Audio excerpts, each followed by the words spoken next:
Hello and welcome to Nltv. This is Rovinho Lama and you're watching Nltv News Now. Now headlines. State-run Oil and Natural Gas Corporation may soon resume operation at the Assam-Nagaland border, with the Union Home Ministry stepping into the matter to resolve the controversy between the two state governments. Construction of High Court in Nagaland head towards legal tussle over charges of corruption being leveled against the contractor's roles of enforcement director for invoking Section 50 of PMLA, questioned by advocates of alleged contractor. The Nagaland Board of School Education notifies that a virtual meeting for Center Superintendent of HSLC and HSSLC Examination 2022 is being organized to rule and regulation for the conduct of examination and examination-related matters on 23rd February 2022 at 11 a.m. Advisor for Information and Public Relation and Village Guard S. Kyosho Yumchungur held a meeting with the Officer of Directorate of Information and Public Relation Kohima at its office on February 16. A one-day capacity building training program on packaging for exports of agri-food, handloom and handicraft product of Nagaland is set to be held on February 18 at the Directorate of Industry and Commerce, Kohima.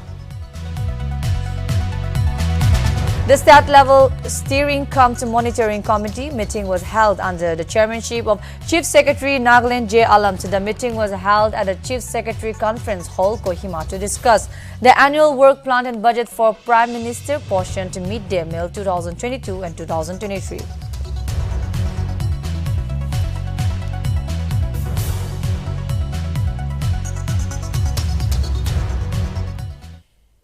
Now news in details. State-run Oil and Natural Gas Corporation may soon resume operation at the Assam-Nagaland border, with the Union Home Ministry stepping into the matter to resolve the controversy between the two state governments.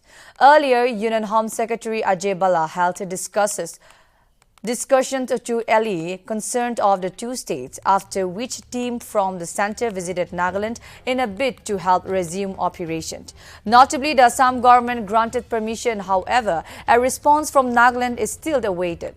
Home Ministry officials said differences arose due to an inter-border dispute between Assam and Nagaland.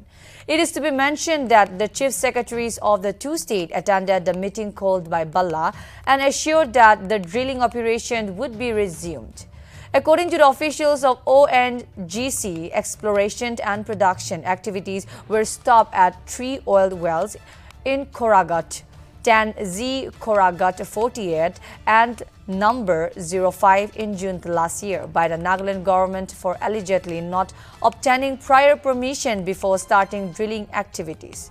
The centre further urged the two states to resolve their interstate border issues using satellite imagery.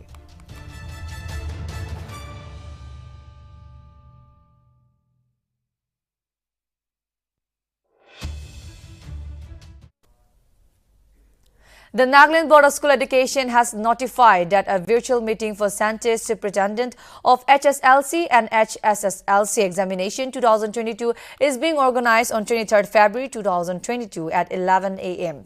Notably, the virtual meeting will discuss the role and responsibility of the Center Superintendent, rules and regulation for the conduct of examination and examination-related matters. The notification further requested all the Center Superintendent to attend the meeting positively. It is to be mentioned that the meeting ID and passcode of the webinar will be shared later in the Center Superintendent WhatsApp group.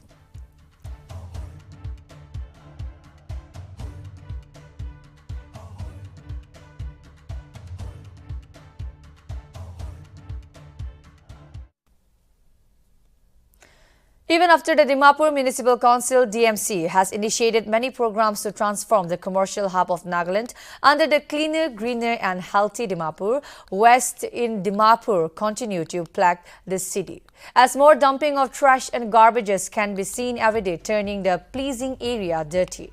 Nltv went on to take ground report on DMC workers. DMC workers say that they start to clean the city up early in the morning at 4 a.m. and most of the trash garbages on the road and sidewalks accumulates from shops and public, who dumps all the waste during nights. DMCU workers furthermore aided by saying that people assume it's someone else's job to keep place clean, but people need to learn to make use of dustbin and contribute towards by not littering the city.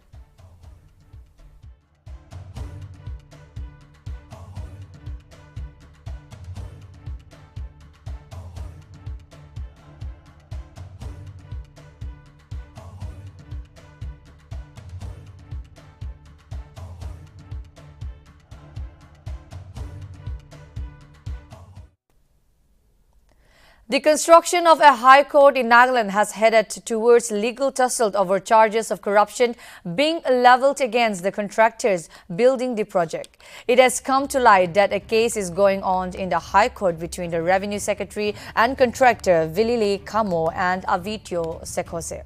While tracking down the case history, it has come to fore that in 2018, a RTI activists filed a petition before Guwahati High Court over issues of anomalies and delay of construction of a separate High Court for the states of Nagaland. The petition highlighted that other states like Manipur, Meghalaya and Tripura completed the construction after the Union Government of India sanctioned the required money to build High Court in their respective states. However, in Nagaland, the project was moving at snail pace and allegation of overdrawing of money was cited as well. Acting on the petition, the principal bench of Guwahati High Court directed Central Bureau of Investigation to carry out a preliminary investigation.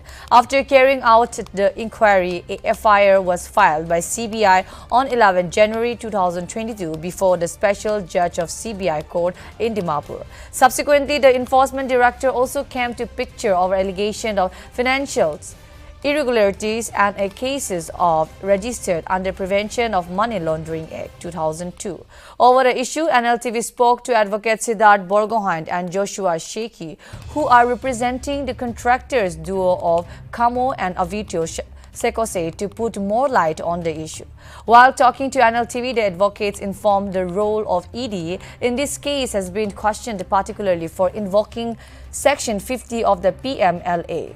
They went on to say that the aforementioned section violates Articles 14, 20, 21 of Indian Constitution and thus has been challenged. Further, the lawyer also highlighted facts that constitutional validity PMLA Act is still a matter of sub judice in Supreme Court of India till date. Meanwhile, a hearing will take place on 18 February before the High Court regarding the cases. Nagaland High Court construction embroiled in legal tussle, delay of completion, financial anomalies under scanner. CBI filed charges sheet against contractor. ED registered case under PMLA 2022 files affidavit in High Court. Role of ED, Section 50 of PMLA.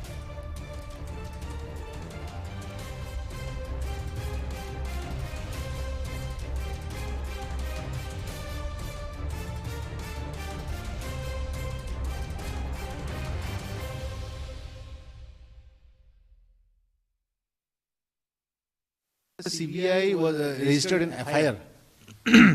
FIR and the investigation commenced. 11th January 2022, they have filed a charge sheet before the Honorable Special Judge Dimapur.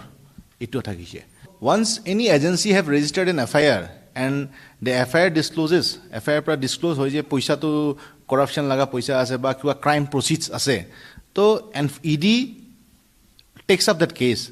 It will predicate offense boli koi. Eto uporte taikan case register kore.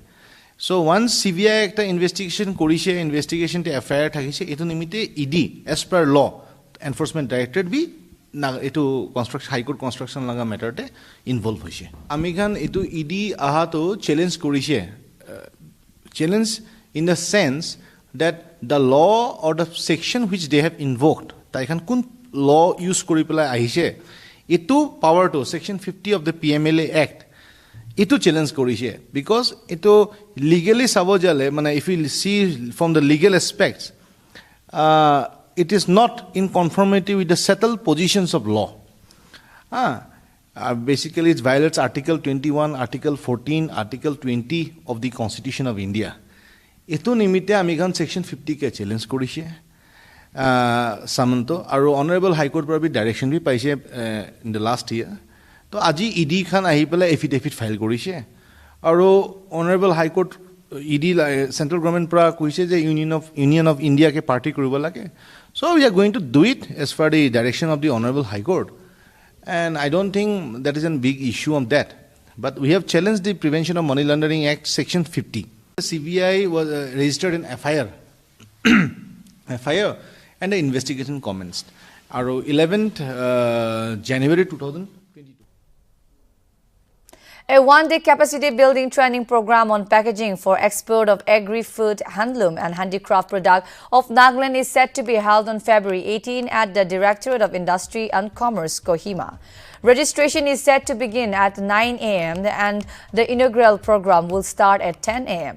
Meanwhile, the training will involve the participation of various lined cooperative societies, entrepreneurs and food processors. Notably, the training is being organized by the Indian Institute of Packaging, Kolkata Center and sponsored by Government of India, Ministry of Commerce and Industry in association with Government of Nagaland, Department of Industry and Commerce.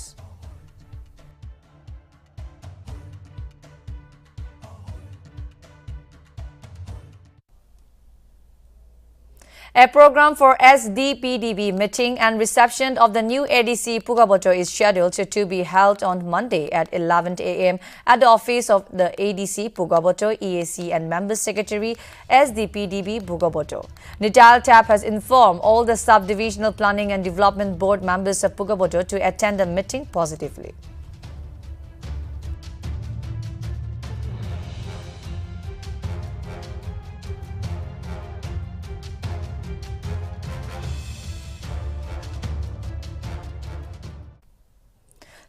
Nagaland Armed Police IR Battalion marking its 14th Raising Day on February 16 organized a voluntary blood donation camp on Wednesday in the unit hospital. Notably, the initiative was conducted through the support of unit residents medical officer Dr. Lima Imsong, an assistant from the Mokokchung Blood Bank headed by Dr. H. Sipongchem Sangtam, Blood Bank, IMDH and other medical staff. It is to be mentioned that a total of 24 units of blood was voluntarily donated during the camp on Wednesday.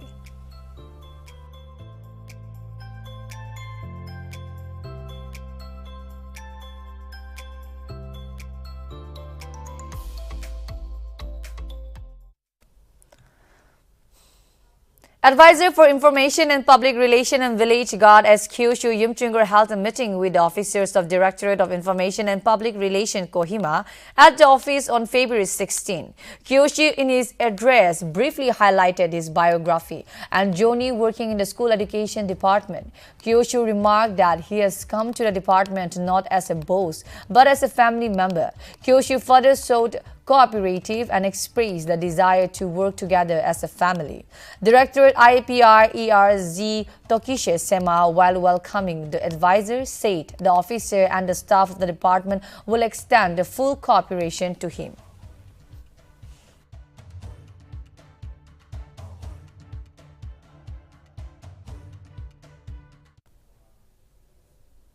Nagaland on Wednesday reported a total of 32 new COVID-19 cases, with the active cases standing at 367.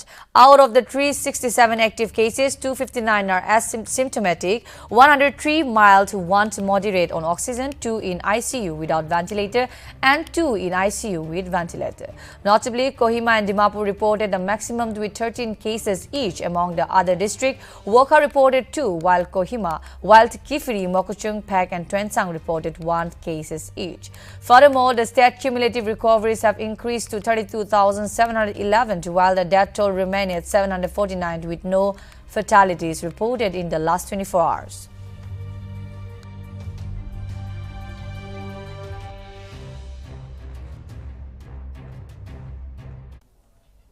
HDFC Bank raised the interest rate on FDS worth less than rupees 2 crore. According to the HDFC Bank website, a new rate is effective from February 14. The private lender is offering an interest of 2.5% for FDS maturing between 7 days to 29 days, 3% to 30 days to 90 days and 3.5% for 91 days to 6 months. For FDAs maturing between 6 months to less than a year, the interest rate will be 4.40%. Money in fixed deposit for a year will charge an interest rate to 5%. HDFC Bank will offer an interest rate of 5.45% for FDs maturing between 3 years to 5 years. Investor will get an interest of 5.60% for FDs maturing between 5 years to 10 years.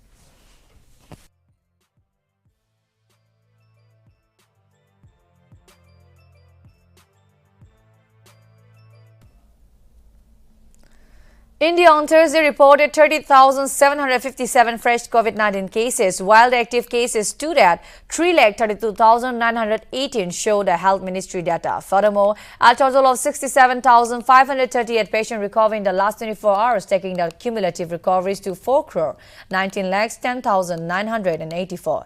As per the Health Ministry data, the national COVID-19 recovery rate now stands at 98.03%.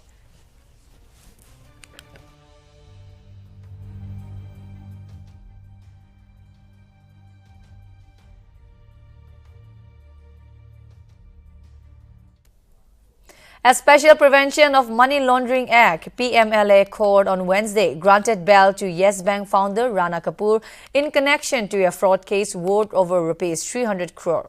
The case pertained to allegation in the sale of a property situated on the Amrita Shergill Mark in Delhi to a company owned by Rana Kapoor's wife Bindu Kapoor, for which a separate FIR had been registered by the Central Bureau of Investigation (CBI) in Mumbai last year.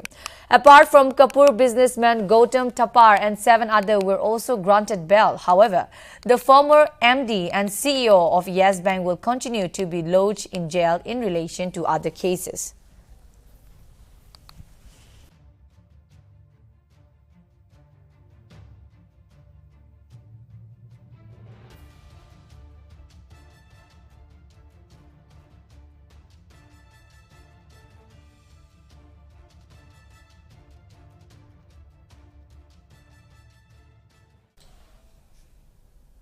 The state-level steering monitoring committee meeting was held on Wednesday under the chairmanship of Chief Secretary Nagaland J. Alant.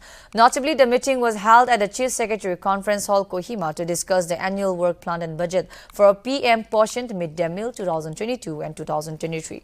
Principal Director School Education Sanava C, while presenting a PowerPoint presentation on the activities carried out by the department during 2020 and 2021, stated that the department has been implementing food security allowance as directed by the Government of India to eligible children during the closure of school on account of COVID-19.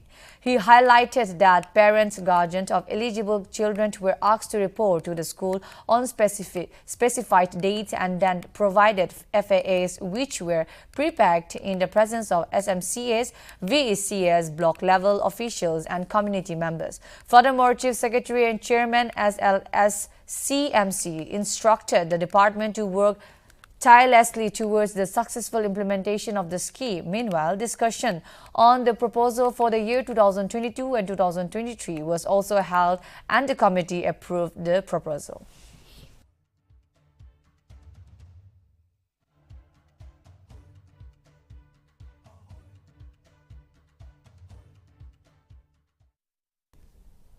In the auction of sand mine in Gaya district of Bihar, several villagers were arrested on Tuesday after they clashed with police officers assisting government officials.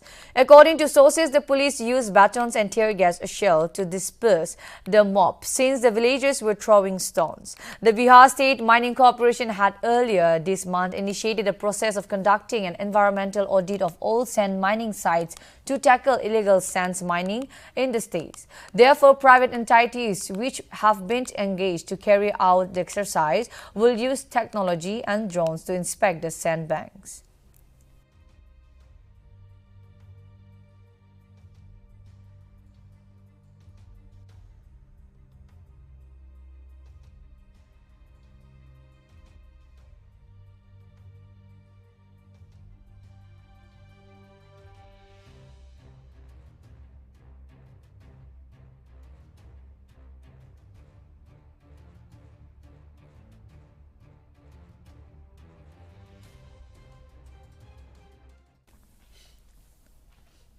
Dimapur police in a major breakthrough special operation apprehended two drugs smuggler and seized yaba tablets worth rupees 5 crores.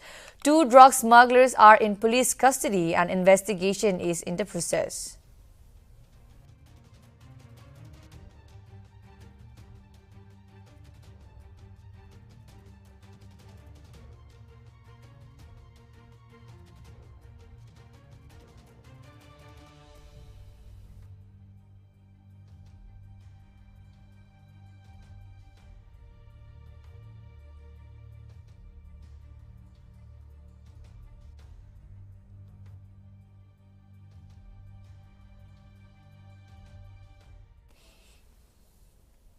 Delhi air quality on Thursday morning was in the poor category with the overall air quality index touching 286. Several areas in the national capital including Lodi Road, IIT Delhi and Indira Gandhi International Airport Terminal 3 recorded air quality in the poor category with an AQI of 280, 228 and 286 respectively. While air quality at Delhi University, Pusa and Mathura Road recorded very poor with an AQI of 305, 303 and 302 respectively. Meanwhile, SAFA in its bulletin predicted that AQI is likely to improve on February 19 and 20 due to high wind speed and strong dispersion.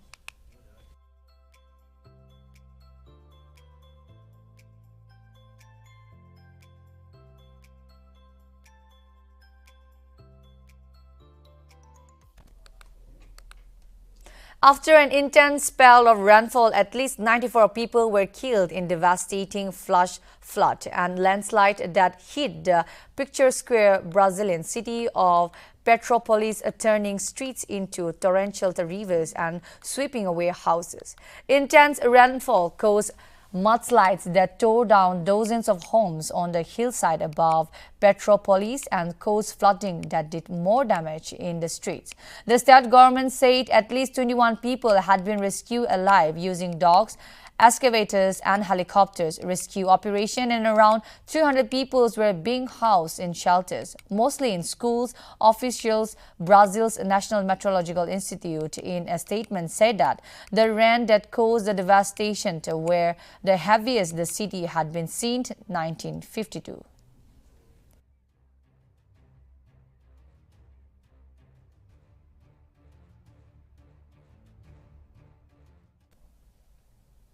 Thirteen women were killed after drowning in a well led on Wednesday evening during a haldi ceremony in Kushinagar district of Uttar Pradesh.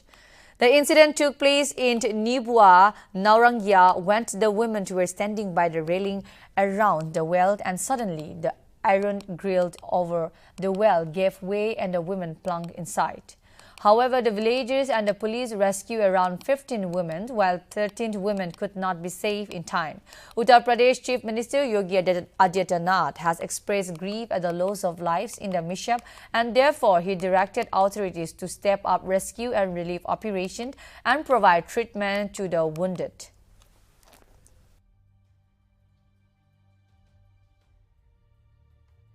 रस्म था माटी कोड़ाई का पूरे ladies जीती हुई थी, जिसमें कुएं के ऊपर चढ़ के स्लीपर डाला हुआ था। उसके ऊपर चढ़ के करीब 20 आदमी उस पर थे।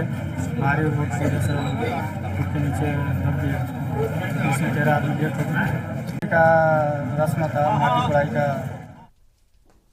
Surya Kumar Yadav smacked 34 of 18 balls as India beat West Indies by 6 wickets in the first 20 of 3-match series on Wednesday. India won the toss and chose to bowl. The West Indies Nicholas Puran scored 61 of 43 balls to take West Indies to 157 by 7. In reply, India finished with 162 by 4 in 18.5 overs. Debutant Ravi Bishnoi struck twice in the 11th over, trapping Roston Chase LBW, and then Rovman Powell to hold out. With a comfortable victory against West Indies, now manned in blue leads the 3-match T20 series 1-0. The second match of the series will be played at Eden Garden, Kolkata on the 18th of February.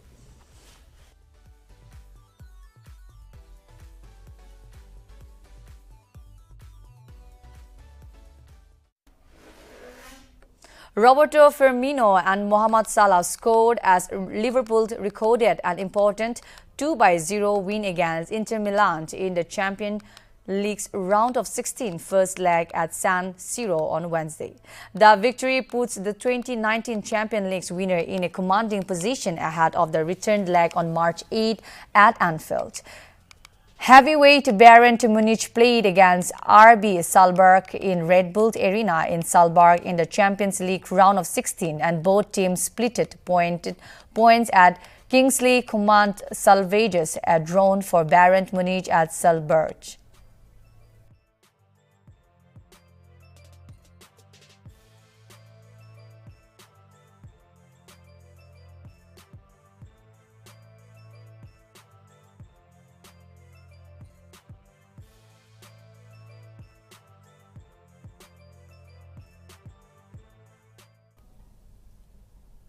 So for more updates, keep watching Nltv.